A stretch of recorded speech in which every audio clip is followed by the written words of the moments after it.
With Sam Mann and Joel Ottley, senior Eagle soccer players.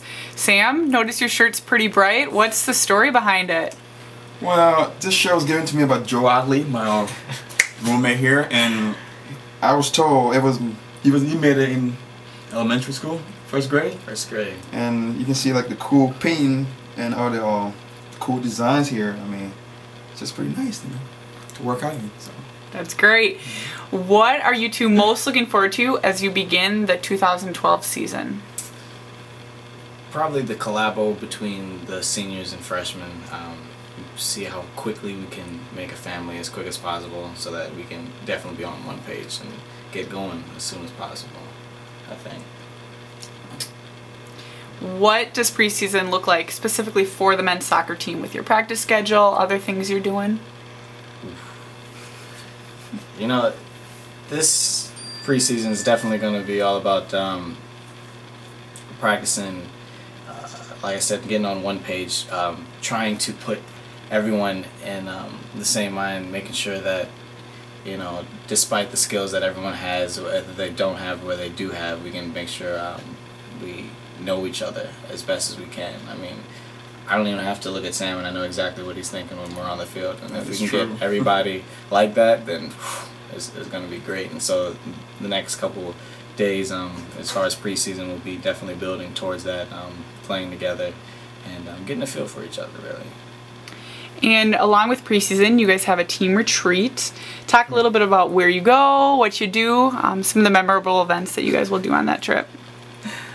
In the middle of nowhere, that's where we go. We go into the boonies, Wisconsin. That's what I remember, where there's no cell phone service whatsoever. If you're lost, well, you're out of luck. We're just done for. If there's bears, we have to run. We can't call for help or 911. But it's definitely like a cabin. We spend most of the time playing games, kind of taking away our minds off soccer a little bit, just to make sure we all kind of get together and have fun. And then we definitely go over things with each other as far as personal things, spiritual things, making sure, you know, we build a family basically at that retreat. And a lot of things coming together there as far as you play on different backgrounds and everyone's different lifestyles coming together, and so it was pretty fun. And you mentioned a lot of different backgrounds. Your team has players from numerous countries. Oh yeah. How is it when you bring all those cultures together in the different styles of play? Well, I mean, at first, like last season, we had like guys from like East Africa, West Africa. I mean, at first it's a little bit hard to like put them together, but like once you get them going, like we had to kick off Jerome Horton, a freshman last year.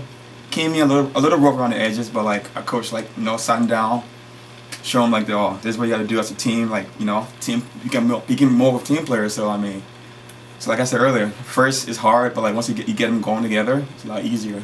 So. Yeah. And with the new players coming in, how do you help them make the transition from high school soccer to collegiate soccer? I mean, we pretty much take what they do, and because a lot of times they feel that, you know, as coming from a high school, they're pretty much the top dog as seniors, and then trying to come in here and trying to fit in with us is kind of like you're already in that mentality that you deserve to have this, this, and this.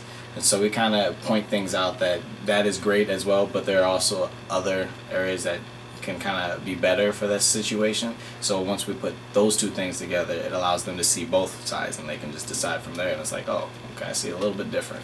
So it's a different point of view now. What do you think is the biggest transition for those incoming players in terms of on the field? Well, most of the time, most guys leaving high school, will find like the level of soccer is a little bit different, like speed-wise. So most guys gotta have to adjust to like the quickness. I mean, in high school it's like pretty slow, and then once you go to college level, you gotta adjust from like going from the slow pace to like the really fast pace. So once the guys get into the groove, they can like, you know, be in top shape for the season. So. Yeah, definitely. And switching gears a little bit, you have 6 non-conference games this season. How do you feel that playing those non-conference teams helps you improve as a team overall? Like Greg always said, like the head coach, he always said he always give us like a really tough conference schedule. He loved to play against like harder teams like St. Olive, St. Thomas. Like he feels like if we play against this team, and even if we lose this, like I mean, we learn from like our loss. So it feels like it was like, you know, the harder the conference or harder the schedule, the more better we'll become, like in terms of like in the conference, the UMAC itself. So. And how will your team prepare for your first game, and what will be your focus as you begin your preseason? What do you think? I mean,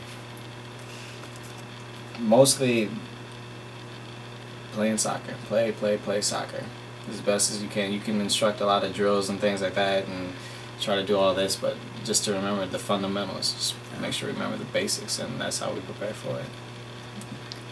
What goals do you guys have for the 2012 season? And it can be both on and off the field.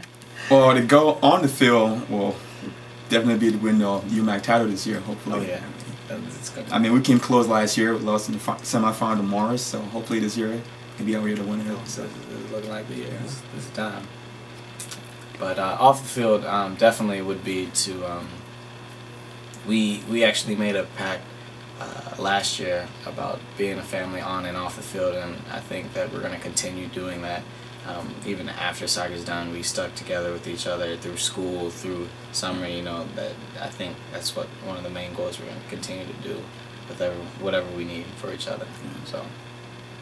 All right, and Joel, Sam, what was the most memorable thing you did this summer?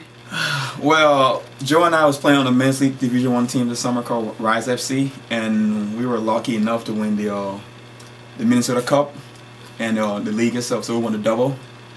So that was like a great achievement for us this summer. So that's great. Thank you, guys.